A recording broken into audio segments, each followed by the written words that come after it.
Hello students, I hope आप सब लोग अच्छे होंगे। आज हम कंटिन्यू करेंगे chapter number 2 sports and nutrition का लेफ्ट पार्ट। ठीक है, तो इसमें जो फर्स्ट टॉपिक है आज हमारा वो है आपका ईटिंग फॉर वेट कंट्रोल, या फिर आप कह सकते हैं प्रिवेंटिंग ओबेसिटी। ठीक है, तो हमको वेट कंट्रोल के लिए कौन कौन सी चीज़ें हमको अपने डाइट में इंक्लूड करनी चाहिए, किस तरीके से वो सारे टिप्स जो हमको वेट कंट्रोल करने में हेल्प करते हैं वो इसमें यहाँ पर डिस्कस करेंगे। ठीक है, तो सबसे पहले देख लेते हैं कि जो जो आपको कैसे पता चलेगा कि आपका वेट ज़्यादा है या कम है, वो सारी चीज़ें आपको कैसे पता चलेगी। ठीक है, उसके लिए एक फॉर्मूला है BMI, बॉडी मास इंडेक्स। ठीक है, वो आपको 11वीं में भी पढ़ाया था, आपको याद हो तो BMI क्या होता है, एक वो पॉइंट होता है किसी भी इंडिविजुअल पर्सन का जहाँ पर उसका हाइट और वेट का एक रेशो निकलता है, जहाँ पर आपको पता चल जाता है कि ये इंसान, ये जो पर्टिकुलर पर्सन है, उसकी हाइट और वेट का जो हेल्थ रेंज है वो फिट है या अंडरवेट है या ओवरवेट है। ठीक है, तो एक वहाँ पर पॉइंट निकल के आ जाता है जिसको हम BMI कहते हैं। ठीक है, बॉडी मास इंडेक्स। ठीक है, तो BMI का फॉर्मूला आपको पता है कि आपका होता है BMI is equal to weight upon height square. ठीक है, वेट होता है आपका केजी में और हाइट होती है आपकी मीटर में। जैसे कि फॉर एग्जांपल आपकी कोई पर्सन है, उसकी हाइट है 1.82 मीटर। ठीक है, और उसका जो वेट है वो है 70.5 kg। ठीक है, BMI निकल के आ जाएगा उसका आपका 21.3। ठीक है, तो जो उसका वेट है वो हो जाएगा आपका 70.5 kg, और आपका जो हाइट है उसकी वो है 1.82 इंटू 1.82 इज इक्वल टू हो जाएगा आपका 3.31। ठीक है, इसको 3.31 अपॉन में हो जाएगा आपका, और आपका 70 को डिवाइड कर देंगे इससे, आपका आ जाएगा BMI 21.3। ठीक है, अब देख लेते हैं यहाँ पर आपकी कौन कौन सी कैटेगरीज हैं आपकी BMI को कैटेगराइज करने वाली। ठीक है, अगर आप अंडर वेट रेंज में हैं, अगर आप 20 से नीचे हैं, आपका BMI 20 से नीचे आता है तो आप अंडर वेट रेंज में हैं। वही अगर आप फीमेल है तो आप अंडर 19 है। ठीक है, तो आपका BMI तो आप अंडर वेट हैं, अंडर वेट की रेंज में। हेल्थी रेंज में होता है 20 to 25, और फीमेल्स के लिए होता है 19 to 24। ओवर वेट में होता है आपका 26 to 30, और फीमेल्स के लिए होता है 25 to 30, और ओबिस पर्सन के लिए होता है यहाँ पर मोर देन 30, और फीमेल के लिए भी मोर देन 30 यहाँ पर हो जाता है। अब है यहाँ पर आपके टिप्स फॉर वेट कंट्रोल। ठीक है, कि कौन कौन से टिप्स हैं जिससे हम अपने वेट कंट्रोल कर सकते हैं या प्रिवेंटिंग कर सकते हैं ओबिसिटी की। ठीक है, तो फर्स्ट है यहाँ पर आपका बैलेंस डाइट। ठीक है, आपको बैलेंस डाइट लेनी चाहिए। सबसे पहला यही है कि आप अगर बैलेंस डाइट लेते हैं तो वहाँ पर क्या होता है कि आपका जो वेट है वो कंट्रोल रहता है, आपकी बॉडी फिट रहती है, आपके जो बॉडी को रिक्वायरमेंट होती है जिस न्यूट्रिशन की वो आपकी बॉडी में जाता है। आप जैसे कि अगर आप कोई नॉर्मल डाइट ले रहे हैं, उसमें फैट ज़्यादा है, तो आप डेफिनेटली आपकी ओबेसिटी वहाँ पर इंक्रीज़ होगी। ठीक है, तो वो कहाँ है, आपका मोटापा वहाँ पर बढ़ रहा है। ठीक है, अगर आप फैट एक रिक्वायरमेंट क्वांटिटी में लेंगे जो आपकी बॉडी को चाहिए, तो आपकी बॉडी फिट रहेगी, ओबेसिटी नहीं होगी। ठीक है, सेम चीज़ यहाँ पर है eating lots of fibrous food. ठीक है, जो आपकी सैलेड होती है, फ्रूट्स होते हैं, वेजिटेबल्स होती हैं, इनको खाना चाहिए। इनसे आपका जो वेट है वो ज़्यादा नहीं बढ़ता, मतलब आपका बढ़ने के चांसेस बहुत कम रहते हैं।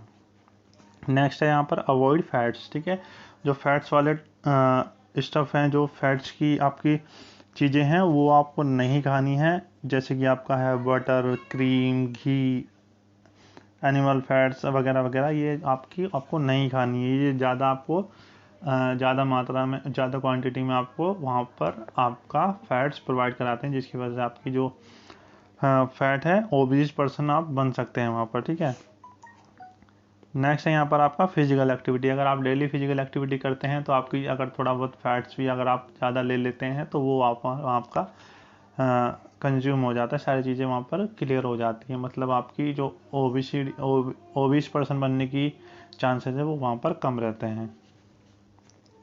नेक्स्ट है यहाँ पर अवॉइड जंक फूड। ठीक है, जो आपका जंक फूड होता है, आप मार्केट में जाके जो जंक फूड खाते हैं उसमें क्या होता है, उसमें फैट्स बहुत होता है, बहुत ज़्यादा ऑयली होते हैं। वो आपको तरह तरह के डिजीज़ के लिए रिस्पॉन्सिबल होते हैं और आपको फैटी भी बनाते हैं। जैसे कि आपका बर्गर हो गया, चाउमीन वगैरह, ये सारी चीज़ें क्या है, आपका जंक फूड है, आपको ओबीज बनाते हैं और आपको डिफरेंट ऑफ डिजीज़ के लिए आपको रिस्पॉन्सिबल बनाते हैं। उनसे अगर आप ओबीज पर्सन हो जाते हैं तो वहाँ पर आपको नॉर्मल सारी चीज़ें जो लाइफ डिजीज़ होती हैं आपकी, वो आपको एक तरीके से पकड़ लेती है, अपने कंट्रोल में हो जाती है। लाइफ डिजीज़ होती हैं आपकी जैसे शुगर का बढ़ जाना, आपका हाइपरटेंशन हो जाना और थायराइड बढ़ जाना, ये आपकी लाइफ डिजीज़ है। अगर आप अपनी लाइफ को कंट्रोल करके चलेंगे, अपने खाने को कंट्रोल कर चलेंगे, तो ये आपकी चीज़ें नहीं होंगी, ठीक है।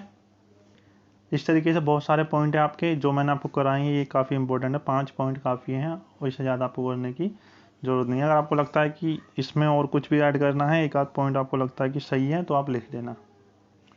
नेक्स्ट टॉपिक है यहाँ पर आपका पिटफॉल ऑफ डाइटिंग, ठीक है। डाइटिंग से होने वाले आपके जो नुकसान हैं वो क्या क्या हो सकते हैं, ठीक है। फर्स्ट है आपका एक्सट्रीम रिडक्शन ऑफ कैलोरीज, ठीक है। तो अगर आप डाइटिंग कर रहे हैं तो वहाँ पर क्या है, आपकी जो कैलोरीज हैं वो बहुत जल्दी रिड्यूस हो रही है, ठीक है। तो वहाँ पर क्या है कि वो जो पर्सन है जो रिड्यूस कर रहा है अपना वेट, वहाँ पर क्या करेगा, उसको लो एनर्जी फील होगी, थका हुआ फील करेगा वो, उसकी जो एक्टिविटी, जो कार्य करने, जो वर्क करने की कैपेसिटी, वो भी कम हो जाएगी, ठीक है। तो ये एक नुकसान है डाइटिंग का। नेक्स्ट है यहाँ पर आपका स्किपिंग मील्स, ठीक है। जो पर्सन आपको डाइटिंग कर रहा है वो एक दिन का जो मील है वो स्किप कर देता है और नेक्स्ट दिन वो ज़्यादा क्वांटिटी में उस मील को लेता है, ठीक है। तो वहाँ पर क्या है, आपका डाइजेस्टिव फंक्शनिंग वो वहाँ पर इफेक्ट होती है। नेक्स्ट है यहाँ पर आपका लो एनर्जी डाइट, ठीक है। जो पर्सन लो एनर्जी डाइट लेते हैं, जैसे कि आपका विदाउट फैट्स, कार्बोहाइड्रेट, तो वहाँ पर क्या है, उनकी जो हेल्थ है वो इफ़ेक्ट होती है, उनको काफ़ी परेशानी का सामना करना पड़ता है, क्योंकि जो लो एनर्जी फूड लेते हैं उससे डेफिनेटली आपकी जो मसल्स की स्ट्रेंथ है, मसल की पावर है, वो सारी इफ़ेक्ट होती है, जिसकी वजह से आपकी पूरी बॉडी वहाँ पर इफ़ेक्ट होती है।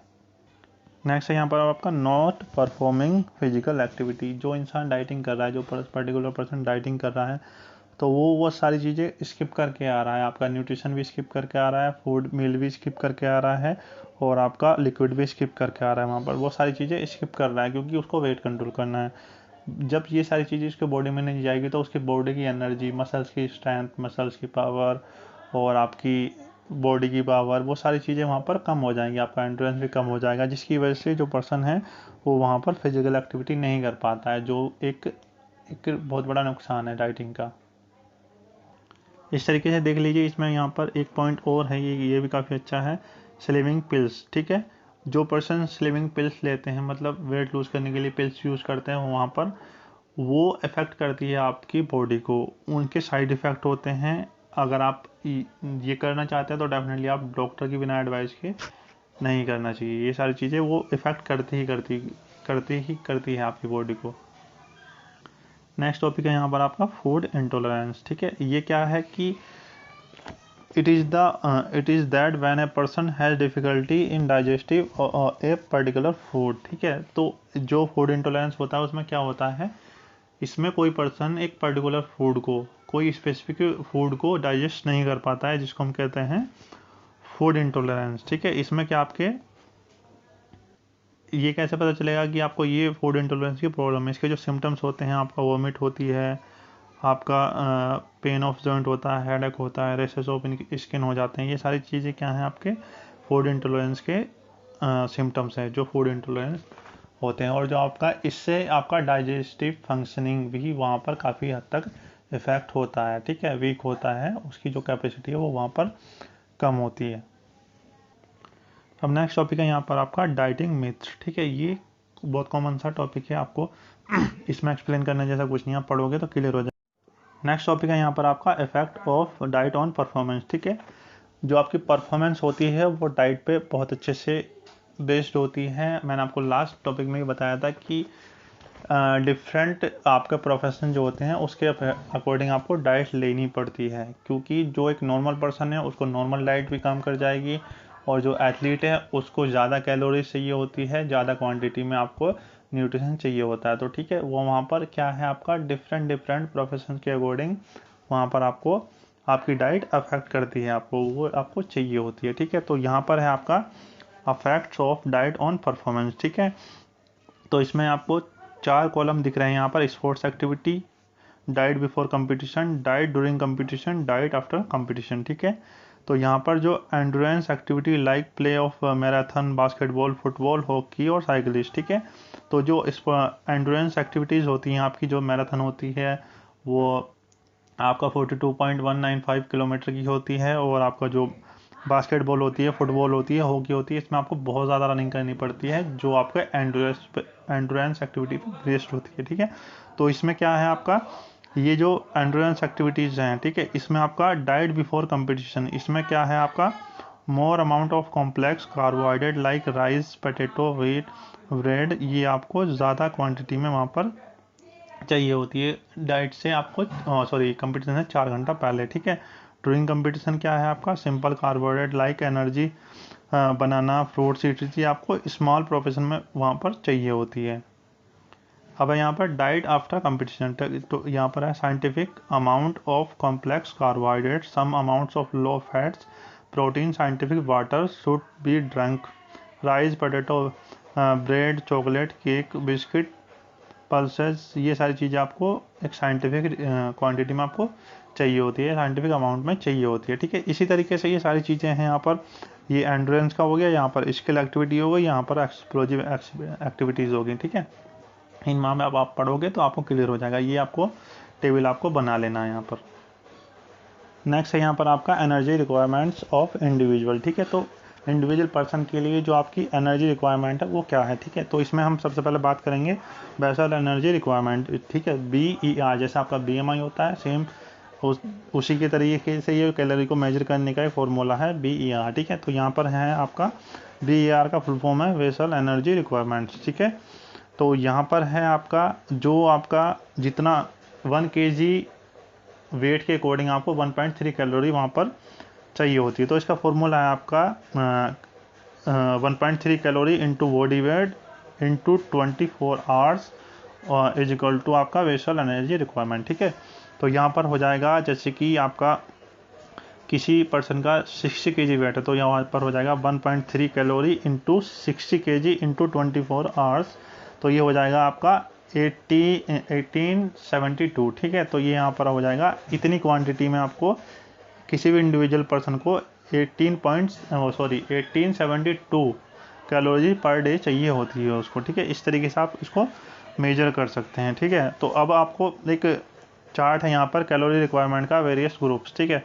तो यहाँ पर चाइल्ड ऑफ 2 ईयर, उसके लिए कितनी चाहिए होती है पर डे, 800 कैलोरीज, 800 कैलोरीज, ठीक है। 10 ईयर्स वाला जो चाइल्ड है उसके लिए 1500 कैलोरीज चाहिए होती है। 14 ईयर्स का जो है उसको 1800 कैलोरीज पर डे चाहिए होती है। अडल्ट होता है, अडल्ट फीमेल 40 kg रिक्वायरमेंट, उसके लिए 2400 कैलोरीज पर डे चाहिए होती है, ठीक है। इस तरीके से ये सारी जो ग्रुप्स हैं उनके लिए डिफरेंट कैलोरीज रिक्वायरमेंट है जितनी उनको चाहिए होती है। आप इसको पॉइंट टेबल को बना लीजिएगा। नेक्स्ट यहाँ पर है calorie chart of commonly use Indian food, ठीक है। तो इस चार्ट को भी आपको प्रिपेयर करना है, और ये आपका चैप्टर यहाँ पर कंप्लीट हो गया होगा। आई होप सारी चीज़ें वहाँ पर आपको क्लियर हो गई होंगी, ठीक है। और जो भी कुछ समझ नहीं आया आप क्वेरी टाइम पे आस्क कर सकते हैं, ठीक है।